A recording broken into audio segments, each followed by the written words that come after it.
go ahead first, Andrea, and then is it okay if I go ahead and share my screen? Yes. Okay, awesome. Let's do this. And let's make this small. Perfect. Hi, everyone. Hi, everyone. Great to be here. Thanks, Andrea. Full disclosure, this is my, feels silly to say this because I've been talking about hybrid events for the past 2 years, it feels like, but this is actually my first hybrid speaking event. So not preaching in a congregation on a Sunday morning, but my first hybrid like this event that I've done so far. Normally, I'm one of the presenters on Zoom and there happens to be a small group of people in the room somewhere watching. But this time I'm in the room and it's amazing. We had a breakout group just now that we didn't even have to break out of anywhere to be in. It was lovely. But I also kind of forget how to do this. So I am going to, in the spirit of innovation, share with you maybe the first permission slip of the evening. There will be 3 of them. And in the spirit of innovation, this is, you don't have to do it right. You don't have to do it all. You just have to start it and get out of the way. So that's your first permission slip. So my name is Andria Irwin, and I am an ordained minister in the United Church of Canada. George, I am also Presbyterian for the evening, and it is delightful. So glad to be in that boat with you.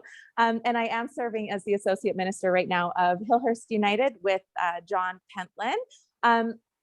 At Hillhurst, we have 4 core values. And as Andrea was reading through 3rd John, I think that our John maybe just wrote them right down alongside of that.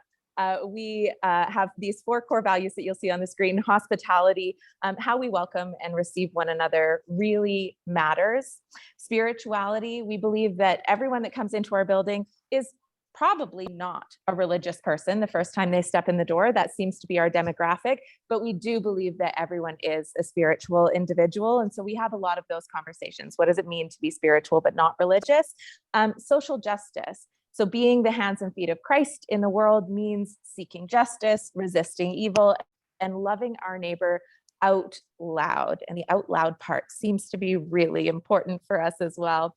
And our 4th value is risk. And so all of what we do is grounded in risk. Jesus taught us to be bold in the ministerial choices that we make. And this particular value is kind of where I focus a lot of my own call energy at this moment in time. But you'll see all of these values, just as you did in 3rd John, pop up. So this current call of mine at Hillhurst began 4 months ago now. I moved here, as Andrea said, on New Year's Eve.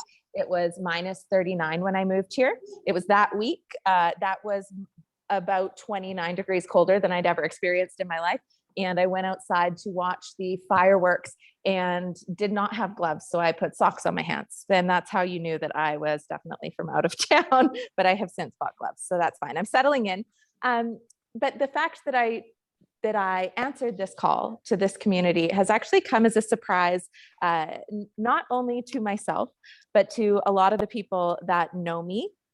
My work for the past decade has primarily been with churches in the area of digital ministry. And church planting is where I just kind of came out of. And so my background was in corporate communications.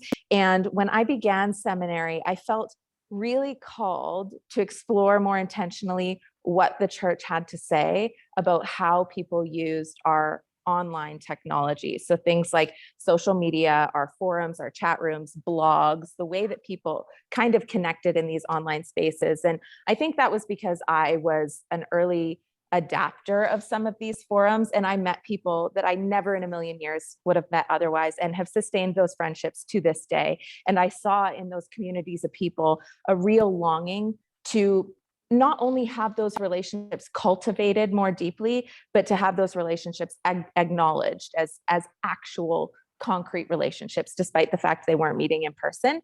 So that was where kind of my interest peaked. And from that, I kind of weaseled my way into a ministry online that previously did not exist. I ended up starting a community called United Online, which went through several iterations. It was initially a church plant of the United Church of Canada, with the intention being that we were going to have an online only ministry, an online only worshiping community, an online only everything.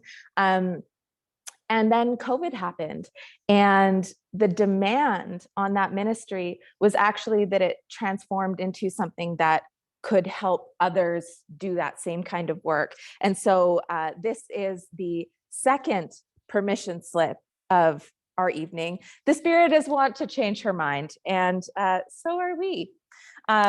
And then finally, as Andrea said, I published a book last year with Reverend Dr. Jason Biasi called Following Embodied Discipleship in a Digital Age. And so I am, full disclosure, a millennial. I am a technology native, as they say.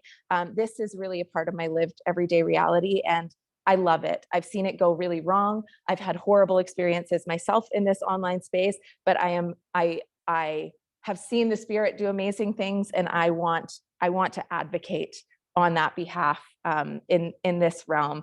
And so that was kind of the place that I started a lot of the innovative, although 2 years later, it kind of feels like it's not innovative anymore.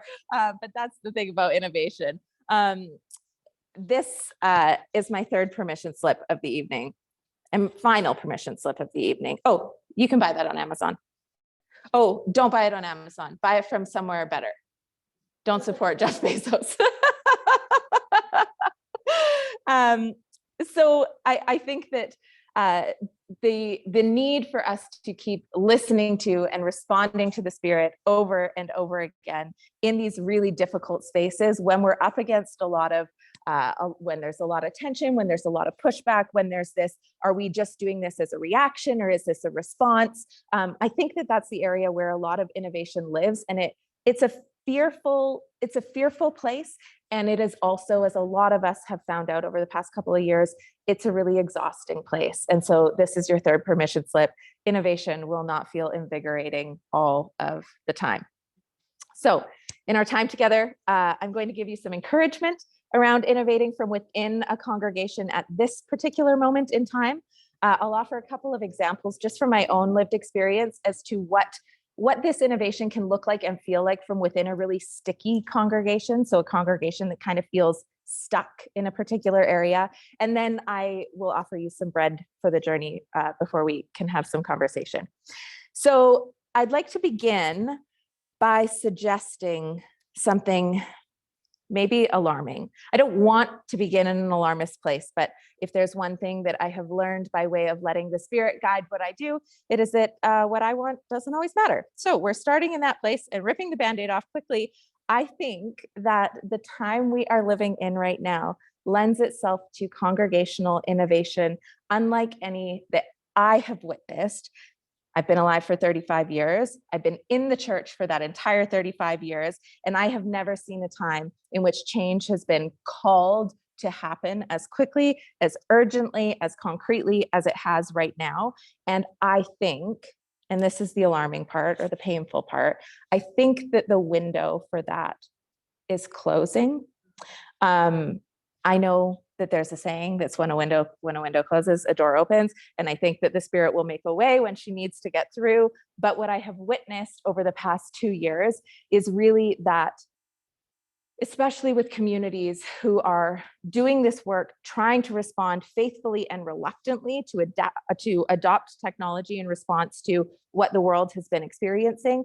I've noticed that people are stretched so much that they are used to this change. They're used to having to change. They're much more willing to experiment, and they're much more willing to risk, and they're much more willing to fail, and they're much more willing to not have it be perfect, to not do it excellently. They are just ready to do the thing in a way that in December 2019, they might not have been.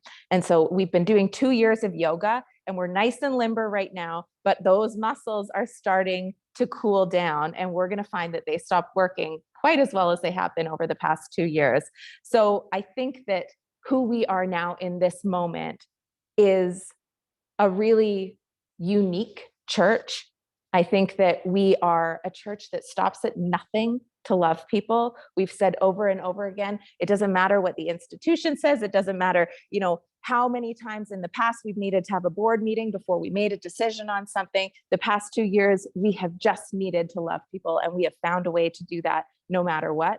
I think we're a church right now that is taking the circumstances of the world into consideration when we're sharing our ancient story in a way that we haven't been quite as intentional about in my own denomination anyway. So I'll take credit for that over the past handful of years. I think that we're a church that is doing things over and over again that we said we couldn't or would never do, because what matters right now is not how we do things, but that we do things. I think that we are a church who has realized that equipping the saints means way more than just giving people jobs. We can always give people jobs. People know how to do jobs, but how do we teach people? How do we equip people to actually live out the gospel out there, outside of the four walls of the church? Are we equipping people with the spiritual practices that they need to not feel like they need us and that they need everyone sitting in this room all of the time? And we're a church that is responding to the aching of the world however we can, because we simply have to do it. And I think we have proven ourselves to be that church over the past couple of years in a way that I haven't seen. So that's, again, on me. I have not seen us do in my 35 years of life. We can change, we can adapt, we can continue, and we can reinvigorate ourselves as leaders and as people of the gospel in the midst of it. So I think that why I say maybe that the window is closing, with the return to in-person programming, I know we're still doing a lot of hybrid. My argument is that we should always be doing hybrid. But with the return to a lot of in-person programming and in-person worship, I'm seeing a real deep desire that is born out of grief and loss for comfort. We know that we have all been really uncomfortable for the past 2 years. And when we catch a glimpse of something that feels familiar, we gravitate towards it and we cling to it, and we kind of hold it up and say, look, like not everything was lost. We still have this thing. And it's not just congregations. I mentioned that Hillhurst has 4 core values. My favorite one of them in the moment is risk. And we have spent 6 months. So we just opened 4 weeks ago for in-person worship for the very first time in 2 years. And we had spent 6 months figuring out a plan to reopen. We talked about everything that we learned over the past 2 years, all of the things that we were going to implement differently, the things we didn't even know that weren't effective before that are effective now, all of the things we were going to implement. And as soon as we stood up to worship on that very first Sunday, it was like the order of service just like flew out the window. And it was this muscle memory, things that I had never, I've only been there for 4 months, things that I'd never witnessed, practices I'd never witnessed, just emerged because it is what we did. There was no conversation about it. It was comfortable. It was nourishing. This is what felt like Hillhurst. And we had a long conversation after about the fact that we have said over and over again, we loved that church, and that's not who we are anymore. We are still we're a brand new collection of people. We have learned so much. We've meant to implement so much and have over the past couple of years. And what we've said all along is we don't want to go back to anything. We want to emerge into this something new. And the first thing that our bodies did, that our souls did, that our minds did was just gravitate towards the thing that we had always done. So the automation of normal, quote unquote, I think is something we just need to be really mindful of in this time. And that's one of the reasons that I'm feeling, this window getting smaller and smaller. So the prayer, I guess, as we begin this work, is for God to grant us the eyes to see the opportunity in our midst and the courage to continue in discomfort until the new thing becomes a part of our testimony. When I was finishing seminary, we had to do a year-long SME or field placement, and I took 3/4 of a year and went to the UK to do mine there.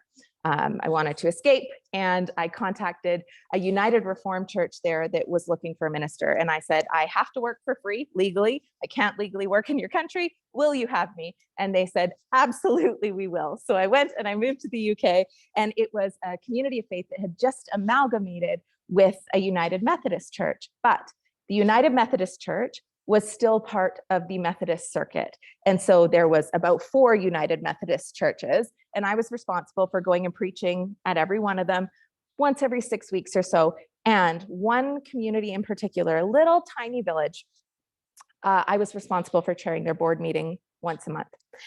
And my very first board meeting with them, I had never met any of these people. They had emailed out a board meeting agenda, and the only thing on the agenda said communion pillows with a period.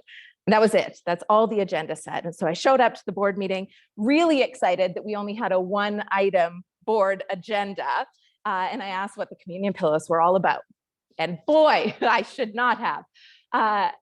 They had these 2 beautiful communion pillows that had been crocheted by a woman named Gwendolyn back in, I'm going to say, the 1950s.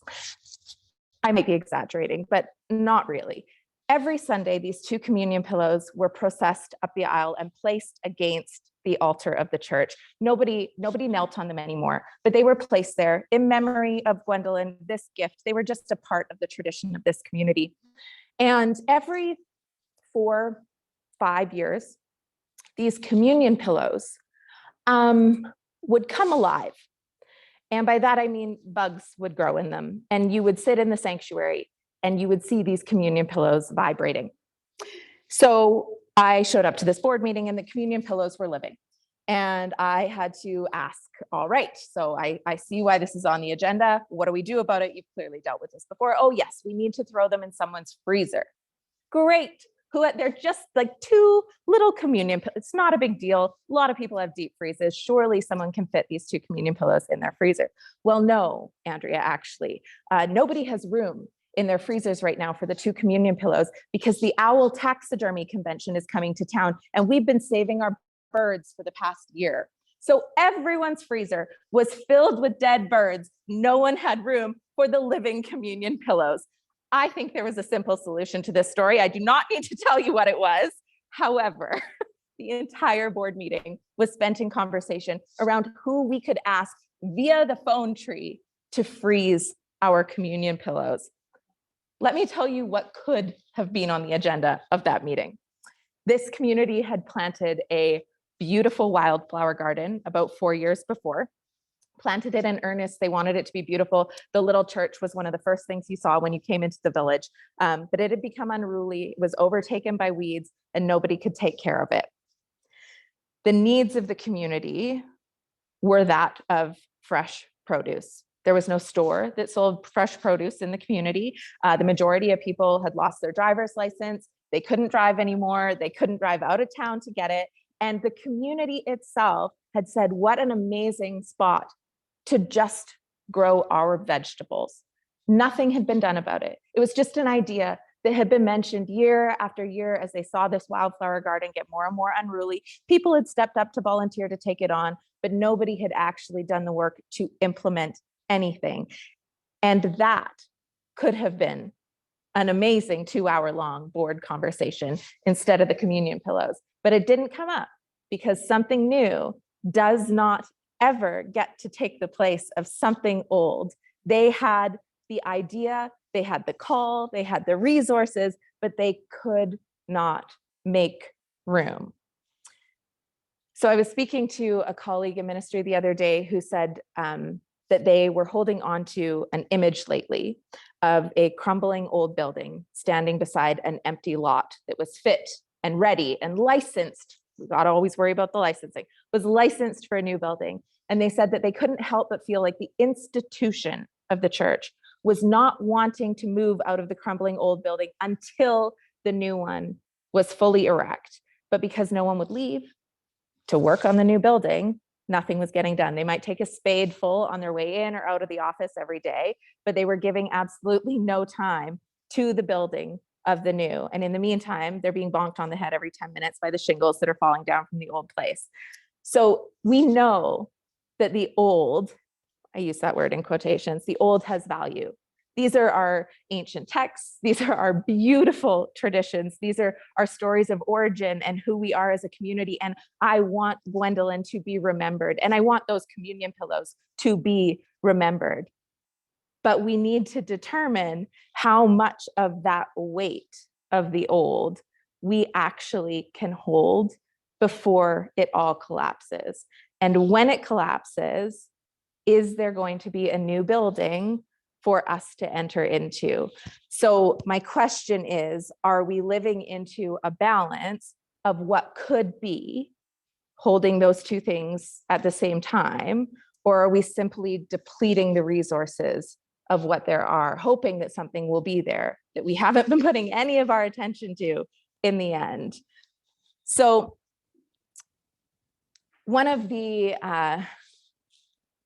phrases that I'm sure you've heard so many times that you are sick of it over the past couple of years is liminal space. And yet this Holy Saturday space is what it has felt like for me for 2 days or for 2 years.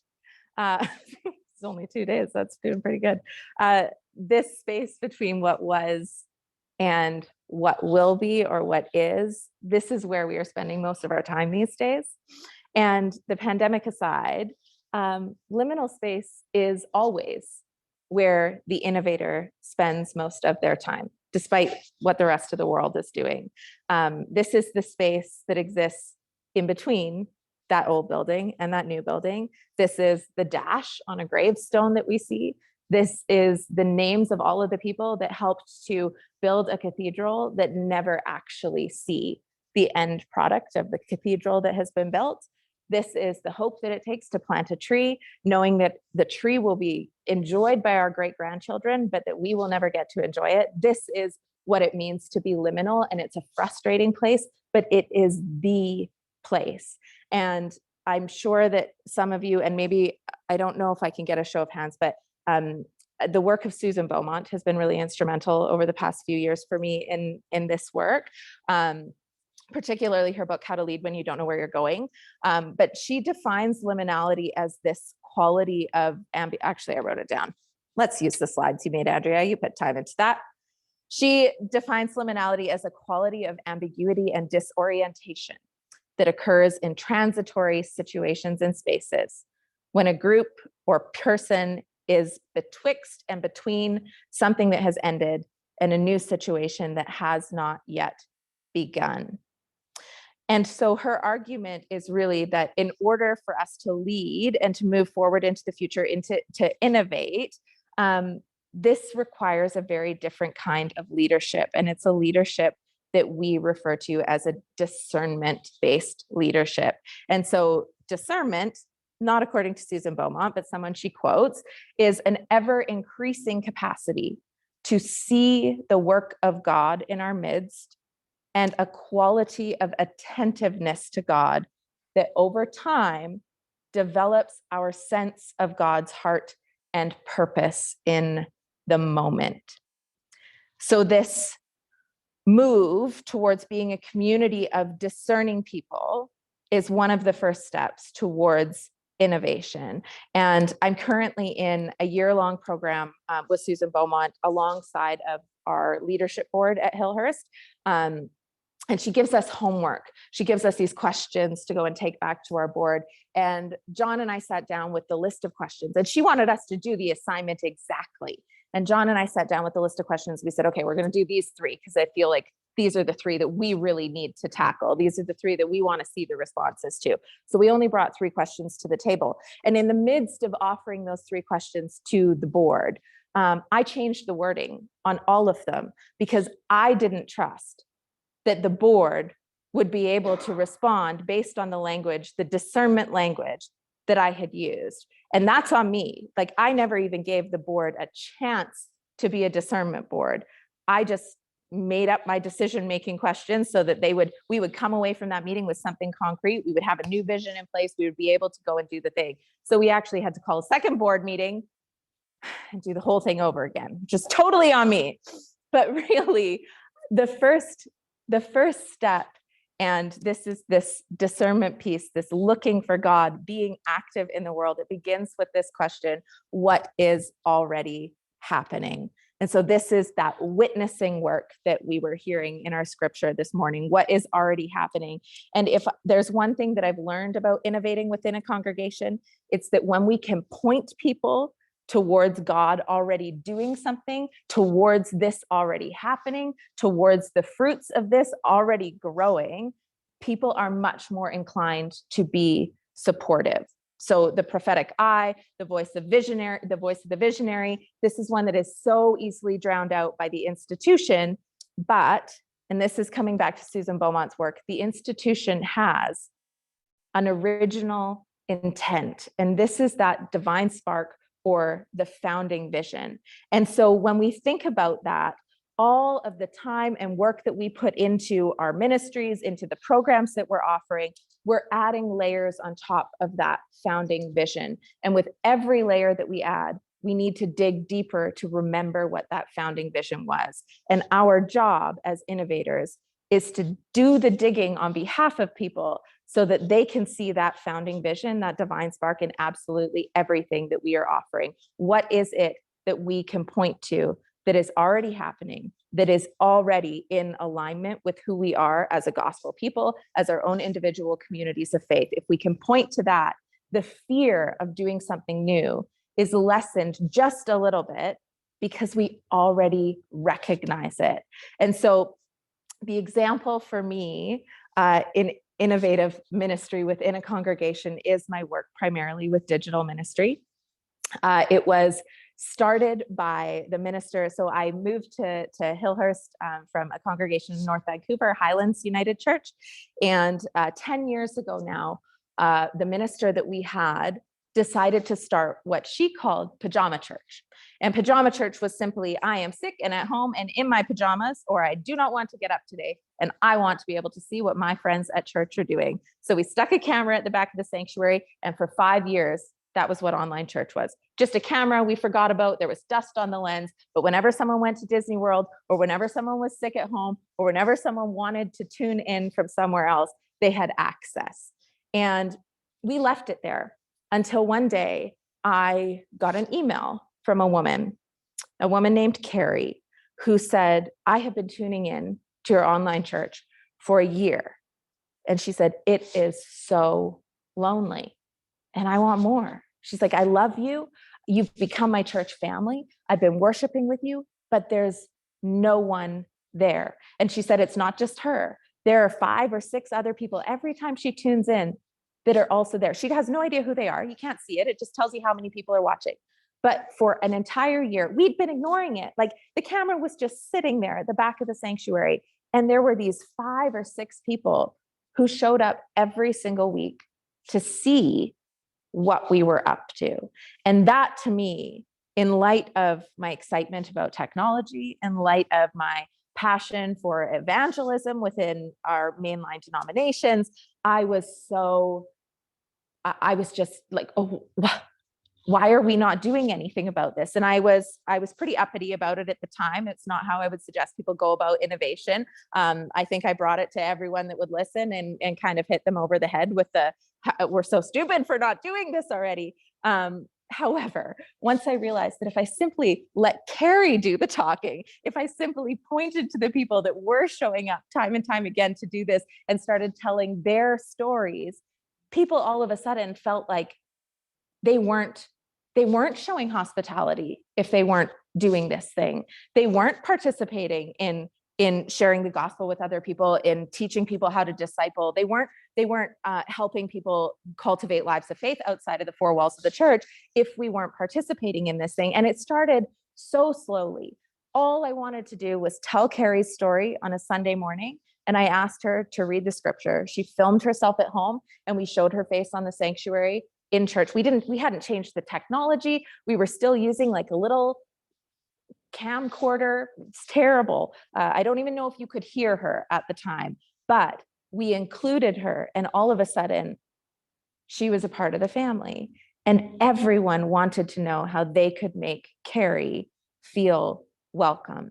And once we had that connection made, the invitation was a little easier. There was constant conversation around, technology is changing so fast, we'll never have the ability to sustain this. There was constant conversation around, we don't have the staff resources to put all of this in place. There was constant conversation around why we should not do this because so-and-so didn't even know what the Google was. And so no one would actually end up using this thing. And yet we kept telling Carrie's story and saying, there is someone that is using this. We offer youth events for 1 or 2 kids. Why would we not offer this for the one person who's saying it's important? And so it started with a spirit of experiment, because that's really in the line of innovation. How you get things started is you call it an experiment. You say, I'm going to do research and development, and maybe there's a grant. And if you use that kind of language, all of a sudden people are like, we can fail at this. It's okay to fail at this. It doesn't have to be perfect. We can, if we want to change our mind, we can change our mind. But the thing about changing our minds is that if your church is anything like mine, once you've done it twice, it's a tradition. Like it is, you are doing it like that forever. And so it actually doesn't take that long. It just takes people listening to the story, and it takes a leader that is willing to point to what is already happening and say, I think that we should go there. So where do we already see God at work in this? And I can talk about that forever, but I want us to have a chance to talk. So I will just give you maybe one more story. I was talking to a friend just 2 days ago. I was in Vancouver doing a consultation with leadership about programs that they might offer in the future. And a friend of mine was talking about being really sick lately and medication that they were put on. And the medication was almost finished, but they'd noticed that over the course of taking this medication, they referred to themselves as an Eeyore. They'd become really just down on everything, and they didn't know what was going on. They didn't know if it was the work. This is an innovator. They didn't know if it was the work, if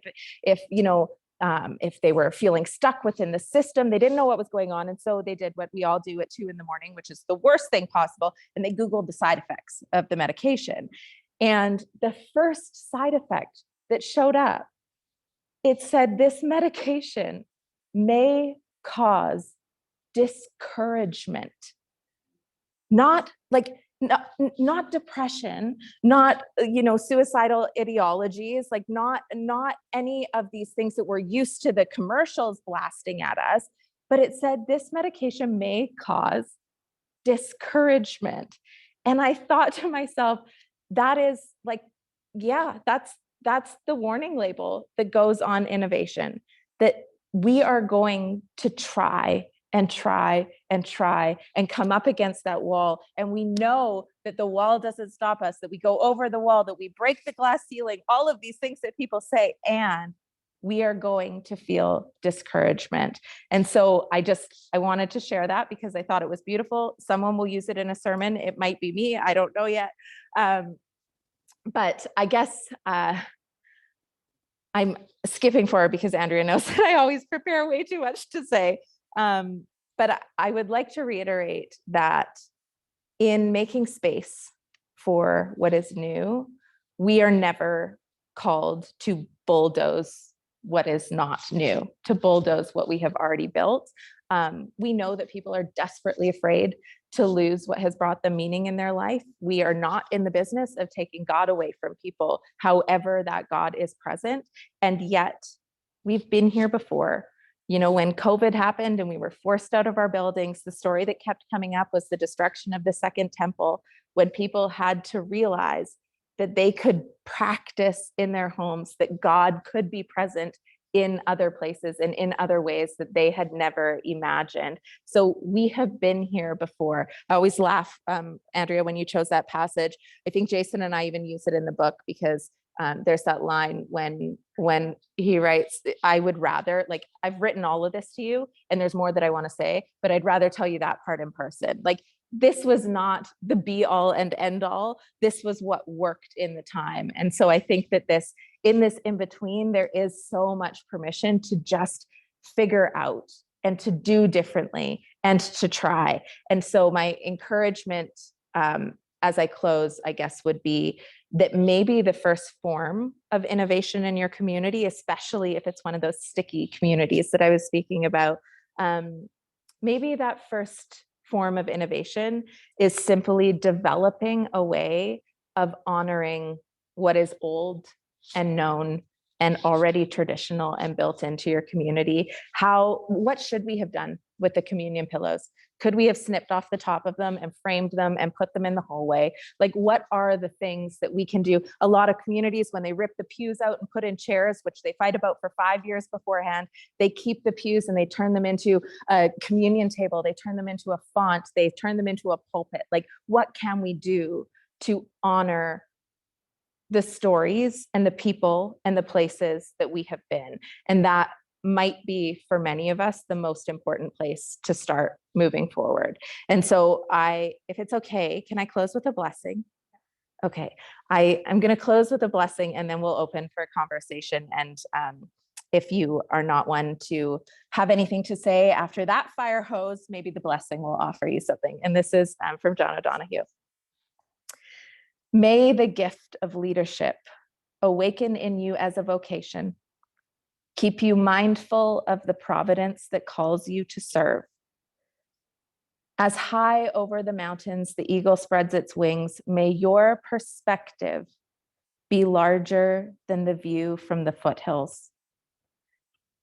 When the way is flat and dull in times of gray endurance, may your imagination continue to evoke horizons.